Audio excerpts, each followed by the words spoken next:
இந்த மாதிரி வச்சு இந்த டிகிரிய 3 இல்ல 4 பேர் 4 பேர் அவரே கூட்டணிங்க 4 பேர் வெச்சு அவன் பேசிட்டு பாப்பா இல்ல பேசுவேன் புதுசா இருக்கேன்னு பாக்குறேன். அப்படிலாம் நினைக்க கூடாது. புதுசு பழசுன்னு பார்க்கவே கூடாது. ஒரு தடவை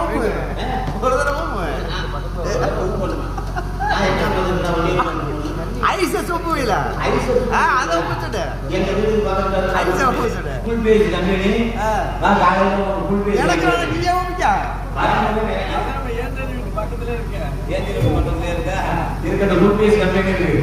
இதாவது பரவாயில்ல. என் வீட்டுக்கு பக்கத்துல வரிசையா தண்ணி வண்டி வந்து தண்ணி ஊத்திக்கிறாங்க. இந்த உள்ள விட்டு எடுத்து தப்ப மாட்டீங்களா? அதுதான் ஃபுல் பேஜ். அதுதான் ஃபுல் பேஜ். ஆமா அப்படி நம்ம பேசுறீங்க பார்த்து மரியாதையா பேசுதா. ரொம்ப பேசக்கூடாதுன்னு